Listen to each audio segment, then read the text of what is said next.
नमस्कार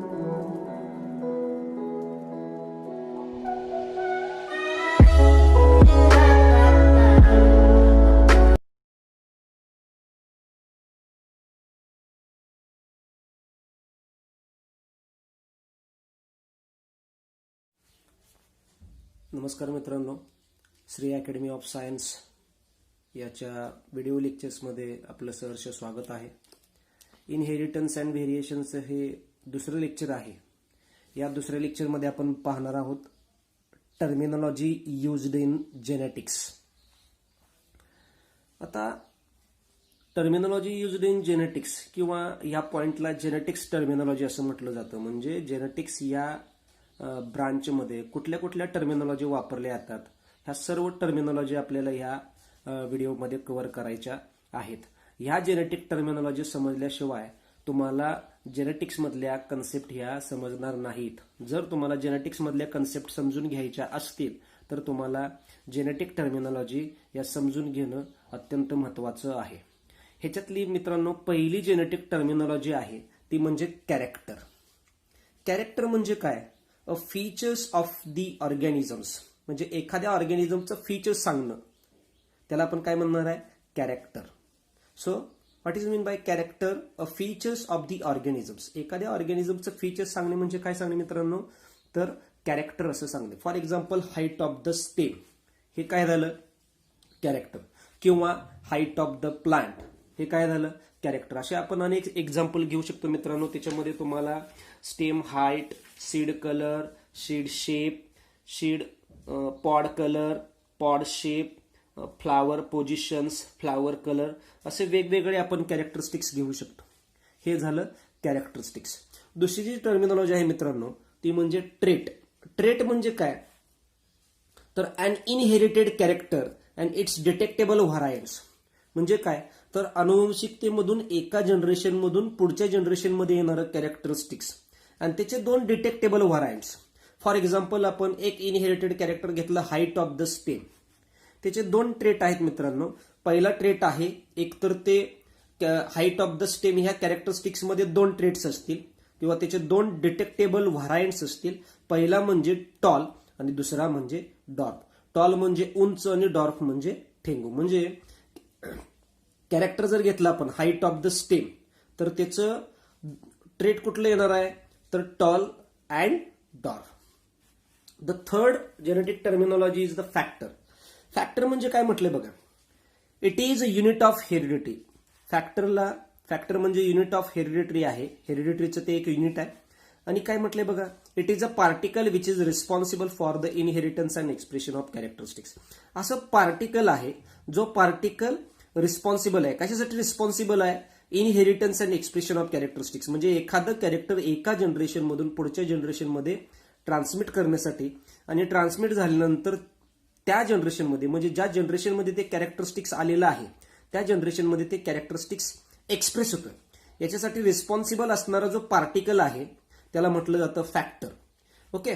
so Gregor John मेंडेलला genes म्हणजे काय माहित नव्हतं. त्यावेळेला ग्रेगर जॉन मेंडल या सायंटिस्टनं काय सांगितलेलं आहे की असा एक फॅक्टर आहे जो फॅक्टर एका जनरेशनमधून त्याच्या पुढच्या जनरेशनमध्ये ट्रान्समिट केला जातो आणि ट्रान्समिट झाल्यानंतर मग ते कॅरेक्टरिस्टिक्स त्या जनरेशनमध्ये हे एक्सप्रेस केलं जातं. म्हणजे मित्रांनो फॅक्टर म्हणजे आत्ता आपल्याला माहित आहे. फॅक्टर म्हणजे काय आहे? जीन. पुढची जेनेटिक टर्मिनॉलॉजी आहे मित्रांनो gene. A segment of DNA which is responsible for the inheritance and expression of characteristics. Gene म्हणजे काय? तर असा एक डीएनएचा सेगमेंट आहे. डीएनएचा असा एक तुकडा आहे. तो तुकडा काय करतो? तर रिस्पॉन्सिबल आहे, कारणीभूत आहे. कशासाठी? Inheritance and expression of characteristics. म्हणजे मित्रांनो तुम्ही जर बघितलं तर फॅक्टर आणि जीन याचं या दोन्ही कन्सेप्टचं मिनिंग सेम आहे. इथं फक्त पार्टिकल असं म्हटलेलं आहे आणि इथं सेगमेंट ऑफ डीएनए असं म्हटलेलं आहे. कारण आपल्याला आता माहित आहे अनुवंशिकतेसाठी कोण रिस्पॉन्सिबल आहे? तर जीन. आणि ग्रेगर जॉन मेंडेलनं अनुवंशिकतेसाठी कोणाला रिस्पॉन्सिबल पकडलं होतं? तर फॅक्टर. मग जीन आणि फॅक्टर या दोन्ही संकल्पना एकत्र आहेत. ग्रेगर जॉन मेंडेलला जीन म्हणजे काय माहित नव्हतं मित्रांनो, त्यामुळे त्यांनी फॅक्टर हा शब्द वापरलेला आहे. आपल्याला आता माहित आहे फॅक्टर म्हणजे काय आहे? जीन आहे. डीएनएचा असा एक विशिष्ट तुकडा जो अनुवंशिकतेसाठी आणि एखादं कॅरेक्टर निर्माण करण्यासाठी हा त्याच्यामध्ये कारणीभूत असतो, याला आपण जीन म्हणणार आहे. So gene, what is mean bye gene? A segment of DNA which is responsible for the inheritance and expression of characters. The term gene was coined bye Johnson. आणि जीन हा शब्द कोणी शोधून काढलेला आहे मित्रांनो? तर जॉन्सन या सायंटिस्टनं जीन्स हा शब्द शोधून काढलेला आहे. Next genetic terminology is the alleles. Alleles म्हणजे काय बघा, 2 or more alternative forms of a genes are called alleles of each other. म्हणजे एकाच जीनचे 2 किंवा 2पेक्षा जास्त अल्टरनेटिव्ह फॉर्म्स असतील तर त्याला आपण काय म्हणणार आहे? ॲलिल्स असं म्हणणार आहे. लक्षात ठेवा, ॲलिल्स ही महत्वाची संकल्पना आहे मित्रांनो. याच्यावरती बरेचसे एक्झाम्पल्स तुम्हाला विचारले जातात. फॉर एक्झाम्पल आपल्यामध्ये ब्लड ग्रुप आहे. ओके, सो ॲलिल्स म्हणजे काय? 2 or more alternative forms of a genes are called as alleles of each other. म्हणजे एकाच जीनचे वेगवेगळे जे फॉर्म्स असणार आहेत, एकाच जीनचे वेगवेगळे फॉर्म आहेत, त्याला म्हणायचं ॲलिल्स.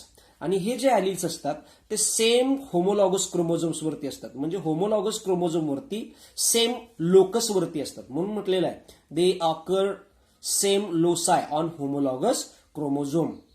त्याच्यामध्ये काय म्हटलंय बघा पुढं, the term was coined by William Bateson. William Bateson या सायंटिस्टनं ॲलिल्स हा शब्द वापरलेला आहे. For example capital T and small T are alleles of each other.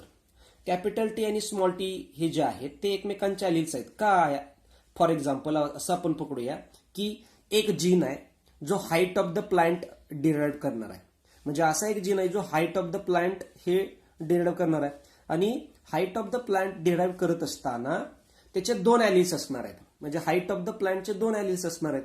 एक तर ते प्लांट टॉल बनणार आहे, त्याच्यासाठी कॅपिटल टी हा ॲलिल्स आहे, किंवा एक तर ते प्लांट डॉर्फ बनणार आहे, त्याच्यासाठी स्मॉल टी आहे. म्हणजे कॅपिटल टी आणि स्मॉल टी हे एकमेकांचे ॲलिल्स आहेत. त्याच्यानंतर डॉमिनन्स.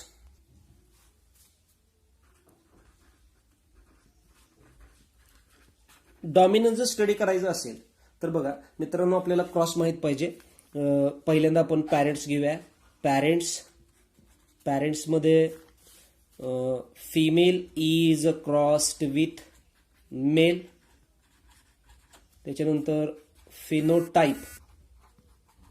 फिनोटाईपमध्ये बघा tall is crossed with dwarf. त्याच्यानंतर जिनोटाईप, टॉलसाठी आपण capital T is crossed with डॉर्फसाठी स्मॉल टी. त्याच्यानंतर याचे गॅमेट्स पडणार आहेत. गॅमेट्स कॅपिटल टी मधून एक गॅमेट येणार आहे कॅपिटल टी मधून एक गॅमेट स्मॉल टी. आता याचं F1 जनरेशन बघायला मिळणार आहे मित्रांनो. सो या दोघांचा क्रॉस जर केला तर आपल्याला F1 जनरेशन मिळणार आहे कॅपिटल टी स्मॉल टी. आणि हा कॅपिटल टी आणि स्मॉल टी म्हणजे कॅपिटल टी हा एक ॲलिल आहे आणि स्मॉल टी हा एक ॲलिल आहे. ते दोन्ही ॲलिल एकत्र असले तरी इथं टॉल हे प्लांट तयार होणार आहे. कारण मित्रांनो टॉल हा डॉमिनंट आहे आणि स्मॉल हा रेसेसिव्ह आहे. त्यामुळे capital T is a dominance over the small T. याला म्हणायचं डॉमिनन्स. मग डॉमिनन्स म्हणजे काय? The character which is expressed in the F1 generation. बघा, the character which is expressed in the F1 generation is called as the dominance. जे character F1 generation मध्ये express होतं त्याला म्हणायचं डॉमिनन्स. मग बघा डॉमिनन्सची इथं या ठिकाणी आपल्याला स्टेटमेंट दिलेलं आहे. What is mean by dominance? The character which is expressed itself in F1 generation is called dominance. जे कॅरेक्टर F1 जनरेशन मध्ये एक्सप्रेस होतं त्याला म्हणायचं डॉमिनन्स. आणि महत्वाची सगळ्यात गोष्ट, it is express even in heterozygous condition. मित्रांनो या ठिकाणी तुम्ही जर बघितलं तर ही हेट्रोझायगस कंडिशन आहे. हेट्रोझायगस कंडिशन कशी आहे तर इथं कॅपिटल टीच्या बरोबर स्मॉल टी आहे. म्हणजे ही हेट्रोझायगस कंडिशन झाली. कॅपिटल टी स्मॉल टी ही हेट्रोझायगस कंडिशन झाली. ही बघा इथं होमोझायगस कंडिशन आहे. Capital T homozygous condition, small T homozygous condition, capital T small T ही हेट्रोझायगस कंडिशन आहे. आणि डॉमिनन्स हा जो असणार आहे, डॉमिनंट कॅरेक्टरिस्टिक्स हे होमोझायगस कंडिशन्समध्ये एक्सप्रेस होतच.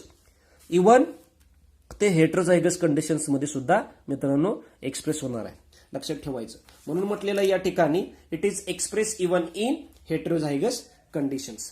पुढची जी जेनेटिक टर्मिनॉलॉजी आहे, लॉ ऑफ तुम्हाला डॉमिनन्स हा समजल्यानंतर रेसेसिव्ह ही कन्सेप्ट लगेच समजणार आहे. रेसेसिव्ह म्हणजे काय मित्रांनो बघा, the character which does not express itself in F1 generation is recessive. म्हणजे या ठिकाणी तुम्ही जर बघितलं, तुम्हाला डॉमिनन्स समजलेला आहे, डॉमिनन्स समजल्यानंतर रेसेसिव्ह समजायला पाहिजे. रेसेसिव्ह म्हणजे काय, तर जे कॅरेक्टर्स F1 जनरेशनमध्ये एक्सप्रेस झालेलं नाही. फॉर एक्झाम्पल आपण इथं क्रॉस केलेला आहे. आता इथं डॉमिनन्स हा शब्द तुम्ही बाजूला ठेवा. Parents female is crossed with male, phenotype tall is crossed with dwarf, genotype capital T is crossed with small t. जिनोटाइपचे गॅमेट्स पडा, कॅपिटल टीचे कॅपिटल टी, स्मॉल टीचा स्मॉल टी. ऑन क्रॉसिंग केल्यानंतर F1 जनरेशन आलं, capital T आणि small T.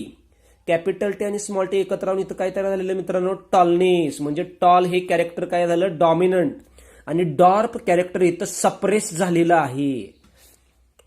म्हणून आपण recessive म्हणजे काय म्हणू शकतो, the character which is not expressed in F1 generation or which is suppressed in F1 generation is called recessive. आणि सगळ्यात महत्वाचं सेंटेन्स आहे मित्रांनो, recessive does not express in heterozygous condition. Heterozygous कंडिशन्समध्ये रेसेसिव्ह एक्सप्रेस होत नाही. It is always expressed in homozygous conditions. तेच दिलेलं आहे मित्रांनो बघा. रेसेसिव्ह काय म्हटलं, the character which does not express itself in F1 generation is recessive characteristics. आणि सगळ्यात महत्वाचं शेवटचं मी जे काय बोललेलो आहे ते, it does not express in heterozygous condition, it express only in homozygous condition.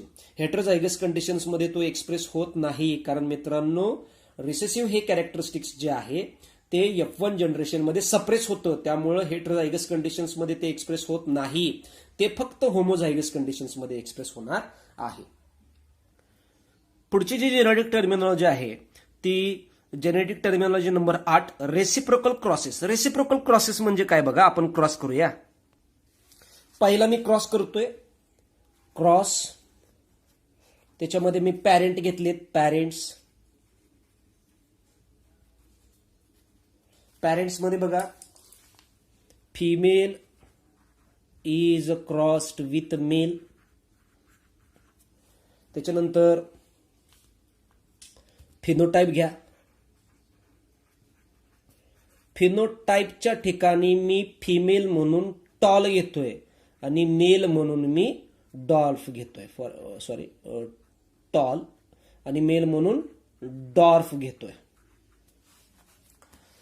Genotype काढायचे. So genotype of the tall is capital T is crossed with small T. Gametes नंतर याचे, जिनोटाइप नंतर याचे गॅमेट्स आले. कॅपिटल टी मधून capital T, small T मधून small T. On crossing केल्यानंतर आपल्याला काय बघायला मिळणार आहे, हे दोन्ही एकत्र येणार आहेत मित्रांनो. कॅपिटल टी स्मॉल टी एकत्र येणार आहेत. याला म्हणायचं F1 जनरेशन. आणि F1 जनरेशन मध्ये कॅपिटल टी स्मॉल टी जर एकत्र आले असतील तर लॉ ऑफ डॉमिनन्स नुसार हे तयार होताना टॉल तयार होणार आहे. हा झाला पहिला क्रॉस. याचा रेसिप्रोकल क्रॉस म्हणजे काय मित्रांनो बघा. फॉर एक्झाम्पल आपण रेसिप्रोकल क्रॉस करूया. Reciprocal cross. सो या रेसिप्रोकल क्रॉसेसमध्ये parents female is crossed with male, phenotype. आता पहिल्या क्रॉसमध्ये टॉल म्हणून फिमेल घेतलेली आहे आणि डॉर्फ म्हणून मेल घेतलेला आहे. तर याचा रेसिप्रोकल क्रॉस म्हणजे काय, तर फिमेल म्हणून आता डॉर्फ घ्यायचं आणि मेल म्हणून टॉल घ्यायचं. Female is selected as a dwarf and male is selected as a tall. म्हणजे काय केलेलं आहे मित्रांनो, पहिल्या क्रॉसचा रेसिप्रोकल क्रॉस म्हणजे फक्त पहिल्या क्रॉसमध्ये टॉल म्हणून फिमेल पकडले होते आणि डॉर्फ म्हणून मेल पकडला होता. त्याचा रेसिप्रोकल क्रॉस म्हणजे फक्त कॅरेक्टरिस्टिक्स उलटे करायचे. तर काय करायचं, ह्याच्या रेसिप्रोकल क्रॉसेसमध्ये या ठिकाणी आता इथं डॉर्फ म्हणून फिमेल घ्यायचं आणि टॉल म्हणून मेल घ्यायचं. काय येणार आहे? सेम सगळं पुन्हा. जिनोटाइप डॉर्फचा small t is crossed with टॉलचा कॅपिटल टी. गॅमेट्स पडा. गॅमेट्स येणार आहेत त्याचे इथं स्मॉल टी आणि याचा कॅपिटल टी, राईट. त्याच्यानंतर ऑन क्रॉसिंग ह्या दोघांचा क्रॉस करायचा आहे, कॅपिटल टी स्मॉल टी. आणि इथं दोन्ही एकत्र आल्यानंतर F1 जनरेशन आलं. F1 generation capital T small t. So law of डॉमिनन्सनुसार ते काय येणार आहे? टॉलच येणार आहे. म्हणजे हा जो पहिला क्रॉस आहे आणि हा दुसरा क्रॉस आहे, हे एकमेकांचे झाले रेसिप्रोकल क्रॉसेस. रेसिप्रोकल क्रॉसेस म्हणजे काय?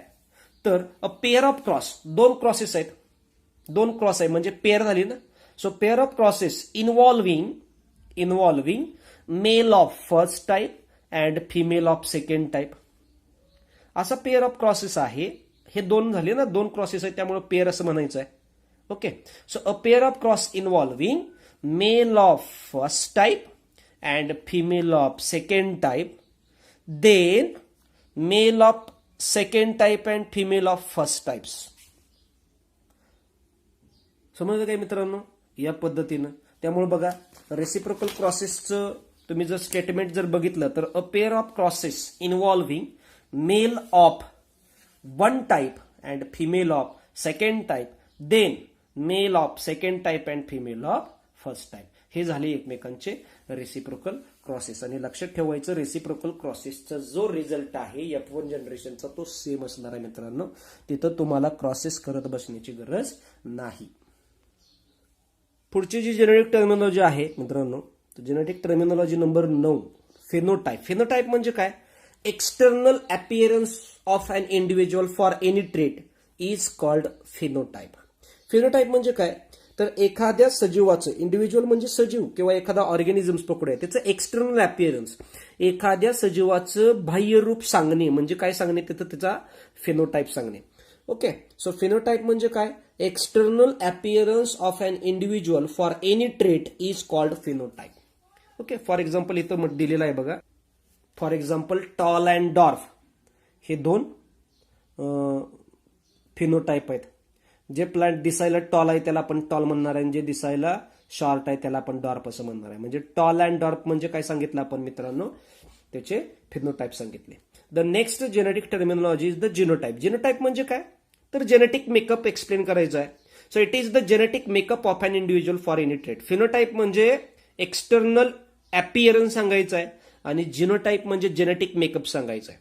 म्हणून म्हटलेलं जिनोटाइप म्हणजे काय? तर बघा, it is the genetic makeup of an individual for any trait. कुठल्याही ट्रेटसाठी एखाद्या ऑर्गॅनिझमचा किंवा एखाद्या इंडिव्हिज्युअलचा जेनेटिक मेकअप सांगणे म्हणजे काय सांगणे? जिनोटाइप. फॉर एक्झाम्पल टॉलसाठी कॅपिटल टी हा आपण जिनोटाइप वापरू शकतो, किंवा कॅपिटल टी स्मॉल टी हा जिनोटाइप वापरू शकतो. म्हणजे जर प्युअर टॉल असेल तर कॅपिटल टी, जर हायब्रिड टॉल असेल तर कॅपिटल टी स्मॉल टी, आणि जर प्युअर डॉर्फ असेल तर मात्र आपण म्हणणार आहे त्याला जिनोटाइप स्मॉल टी. लक्षात ठेवा मित्रांनो, हे सगळं आपल्याला ज्या वेळेला प्रॉब्लेम सॉल्व्ह करायचे आहेत त्यावेळेला हे सगळं लक्षात यायला पाहिजे. हे जर लक्षात आलं नाही तर तुम्ही प्रॉब्लेम सॉल्व्ह करू शकत नाही. लक्षात ठेवायचं. पुन्हा एकदा सांगतोय मित्रांनो मी, कॅपिटल टी हा टॉलसाठी म्हणजे प्युअर टॉल आहे. कॅपिटल टी स्मॉल टी हा सुद्धा टॉलसाठीच आहे पण डॉर्फ आहे, कारण इथं होमोझायगस कंडिशन आहे. होमोझायगस हे नेहमी प्युअर असणार आहे, हेट्रोझायगस कंडिशन ही नेहमी हायब्रिड असणार आहे, आणि pure dwarf. Okay. The next genetic terminology is the genome. Genome म्हणजे काय? तर एखाद्या ऑर्गॅनिझम्स मधल्या सगळ्या एंटायर जेनेटिक कॉन्स्टिट्यूशन्स एक्सप्लेन करणे. म्हणजे एखाद्या ऑर्गॅनिझम्स मधले असलेले सगळ्या जीन्सचं कॉन्स्टिट्यूशन सांगणे म्हणजे काय सांगणे मित्रांनो? Genome. So genome that means what? Entire genetic constitutions of an organisms. एखाद्या ऑर्गॅनिझमचं एंटायर जेनेटिक कॉन्स्टिट्यूशन्स एक्सप्लेन करणे म्हणजे काय करणे? जीनोम एक्सप्लेन करणे. त्याच्यानंतर पुढची जी जेनेटिक टर्मिनॉलॉजी आहे ती होमोझायगस. आता होमोझायगस म्हणजे काय बघा? The organisms having two identical alleles for a particular character. एखादा कॅरेक्टरसाठी जर दोन आयडेंटिकल ॲलिल्स असतील, म्हणजे एखाद्या कॅरेक्टरसाठी जर दोन समान ॲलिल्स असतील, एकसारखे ॲलिल्स असतील, तर त्याला म्हणायचं होमोझायगस. म्हणून म्हटलेलं आहे the organisms having two identical alleles for a particular character. म्हणजे एखाद्या कॅरेक्टरसाठी जर दोन आयडेंटिकल म्हणजे सेम, जर एखाद्या कॅरेक्टरसाठी किंवा एखाद्या पर्टिक्युलर कॅरेक्टरसाठी जर सेम ॲलिल्स असतील तर त्याला म्हणायचं homozygous. For example capital T हा होमोझायगस आहे आणि स्मॉल टी हा होमोझायगस आहे. म्हणजे कॅपिटल टी हा प्युअर टॉल आहे आणि स्मॉल टी हा प्युअर डॉर्फ आहे. याला म्हणायचं homozygous condition. It is genetically pure for that character, so it is called as pure line varieties. लक्षात ठेवा मित्रांनो, सीईटी मध्ये पडलेला हा महत्वाचा प्रश्न आहे. Pure line varieties, it is genetically pure for that characters, so it is called as pure line variety. And next, if it produce one type of gametes. लक्षात ठेवायचं, ज्या वेळेला होमोझायगस ॲलिल्स असतील किंवा आयडेंटिकल ॲलिल्स असतील, ज्या वेळेला होमोझायगस कंडिशन्स असेल त्यावेळेला फक्त एकाच प्रकारचे गॅमेट्स तयार केले जातात, आणि ज्या वेळेला हेटेरोझायगस कंडिशन्स असेल त्यावेळेला दोन किंवा दोनापेक्षा जास्त कॅरेक्टरिस्टिक्स तयार केले जातात. हेटेरोझायगसला आपल्याला हायब्रिड असं म्हणायचं आहे, किंवा ते प्युअर एखाद्या कॅरेक्टरसाठी प्युअर नसतात. पुढची जी जेनेटिक टर्मिनॉलॉजी आहे ती हेटेरोझायगस म्हणजे होमोझायगसच्या उलट. And organisms having two dissimilar alleles for a particular characteristics. होमोझायगसमध्ये आपण काय म्हटलं, organisms having two identical alleles for a particular characteristics. त्याच्या उलट हेटेरोझायगसमध्ये काय म्हणायचं आहे, and organisms having two dissimilar alleles for a particular characteristics. म्हणजे एखाद्या कॅरेक्टरसाठी जर दोन वेगवेगळे ॲलिल्स असतील तर त्याला म्हणायचं heterozygous. For example capital T small T हे काय झाली, हेटेरोझायगस कंडिशन झाली. आता कॅपिटल टी स्मॉल टी हे जर बघितलं तर हायब्रिड टॉल आहे, त्यामुळे हेटेरोझायगस कंडिशन आहे. काय म्हटलं पुढं, it is also called hybrid. या हेटेरोझायगस कंडिशन्सला हायब्रिड म्हणायचं आहे. And not pure for that character, आणि ते एखाद्या कॅरेक्टरसाठी प्युअर नाही. Next, it produce two or more types of gametes. लक्षात ठेवायचं, जसं पहिलं म्हटल्यासारखं होमोझायगस कंडिशन्समध्ये एकाच प्रकारचे गॅमेट्स तयार केले जातात, हेटेरोझायगस कंडिशन्समध्ये दोन किंवा दोनापेक्षा जास्त गॅमेट्स तयार केले जातात. त्याच्यानंतर पुढची जी टर्मिनॉलॉजी आहे ती हायब्रिड. हायब्रिड म्हणजे काय, तर दोन वेगवेगळ्या पॅरेंट्सच्या क्रॉसमधून तयार झालेलं जे ऑफस्प्रिंग असणार आहे त्याला मित्रांनो हायब्रिड असं म्हणायचं आहे.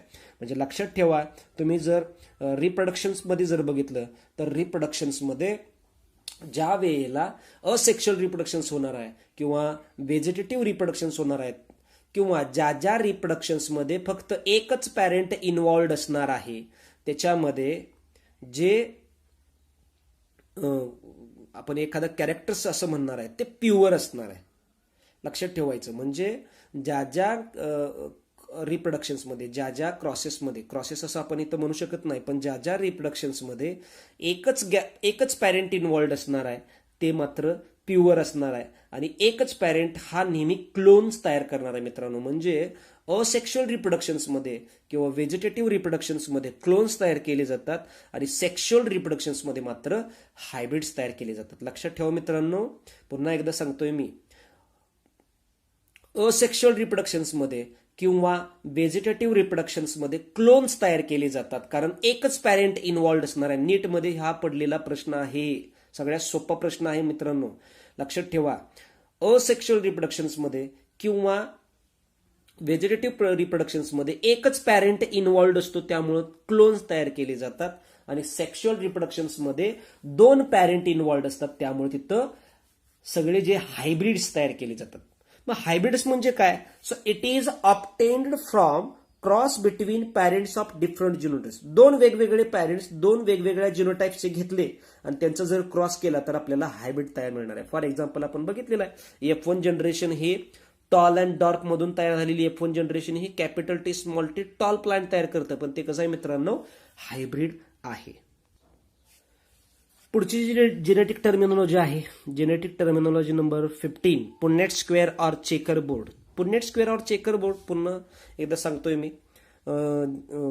पहिल्या व्हिडिओमध्ये आपण बघितलेलं आहे. सायंटिस्ट आहे पुन्नेट रेजिनाल्ड सी पुन्नेट या सायंटिस्टनं काय केलेलं आहे तर दोन पॅरेंट मधले जे क्रॉस आहे त्याचे प्रोबॅबल क्रॉसेस कुठले येतील याच्यासाठी एक डायग्रॅमॅटिक रिप्रेझेंटेशन दिलेलं आहे. त्याला पुन्नेट स्क्वेअर असं म्हणायचं आहे. म्हणून म्हटलेलं आहे it is the diagram that is use to show possibilities of combinations in the particular crosses. म्हणजे अशी डायग्राम आहे जी दोन वेगवेगळ्या पॅरेंट मधले पॉसिबल कॉम्बिनेशन्स जे आहेत म्हणजे दोन वेगवेगळ्या पॅरेंटमध्ये होणारे जे क्रॉसेस आहेत त्याचे पॉसिबल कॉम्बिनेशन्स आपल्याला प्रोव्हाइड करणार आहे. म्हणून म्हटलेलं आहे it is the diagram that is use to show possibilities of combinations in a particular characteristics and this Punnett square is given by Reginald C. Punnett. Okay so Punnett स्क्वेअरला आपण checker board असं सुद्धा म्हणणार आहे. मग मित्रांनो बघा for example F1 generation आलेली आहे. F1 जनरेशन जर बघितली तर capital T small t law of dominance नुसार टॉल हे तयार झालेलं आहे. ओके F1 जनरेशनचे गॅमेट्स पाडा capital T small t. Okay so F1 जनरेशनचे गॅमेट्स पाडत असताना कॅपिटल टी आणि स्मॉल टी हे दोन गॅमेट्स पाडलेले आहेत. कॅपिटल टी आणि स्मॉल टी हे दोन गॅमेट्स पाडल्यानंतर ज्या वेळेला आपल्याला ह्याची F2 जनरेशन घ्यायची असेल त्यावेळेला आपल्याला पुन्नेट स्क्वेअरचा वापर करावा लागतो. So for getting F2 generation comma selfing of F1 generation with the help of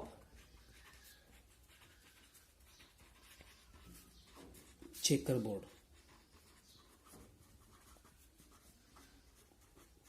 or Punnett square.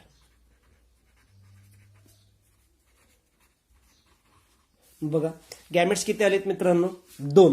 मग पुन्नेट स्क्वेअर आखत असताना 2 अधिक 1 3/3 आखायचा आहे. जर गॅमेट्स 4 आले असतील तर 4 अधिक 1 5/5 आखाय. आता इथं 2 गॅमेट्स आहेत त्यामुळे 2 अधिक 1 म्हणजे 3/3 आखायचा आहे आपल्याला. बघा ही अशी एक डायग्रॅम आहे जे डायग्रॅमच्या मदतीनं आपण दोन पॅरेंट मधले जे गॅमेट्स आहेत त्याच्यामध्ये पॉसिबल कॉम्बिनेशन्स आपण तयार करू शकतो. या बाजूला फिमेल येणार या बाजूला मेल येणार आहे. त्याच्यानंतर मेलचे gametes capital T small t फिमेलचे कॅपिटल टी स्मॉल टी. त्यावेळेला कॅपिटल टी हे पहिलं कॉम्बिनेशन तयार झालं त्यावेळेला ते प्युअर टॉल तयार झालेलं आहे. चौथं कॉम्बिनेशन स्मॉल टी त्यावेळेला ते प्युअर डॉर्क तयार झालं. आणि 2 नंबरचं आणि 3 नंबरचं कॉम्बिनेशन आहे कॅपिटल टी स्मॉल टी हे हायब्रिड टॉल तयार झाले आहेत. म्हणजे हे वालं आणि हे वालं हे काय तयार झालेलं आहे हायब्रिड टॉल तयार झालेला आहे. हे अशी ही डायग्रॅम आहे ज्या डायग्रॅमच्या मदतीनं आपण दोन पॅरेंट मधलं पॉसिबल कॉम्बिनेशन्स घेऊ शकतो. सो या लेक्चर्समध्ये आपण फक्त जेनेटिक टर्मिनॉलॉजी बघितलेल्या आहेत. जेनेटिक टर्मिनॉलॉजी ह्या तुमच्या नोट्समध्ये अवेलेबल आहेत. जेनेटिक टर्मिनॉलॉजी एक्सप्लेन करण्यासाठी मी आपलीच नोट्स वापरलेली आहे मित्रांनो. त्या नोट्सचा वापर करा आणि भरपूर अभ्यास करा. धन्यवाद.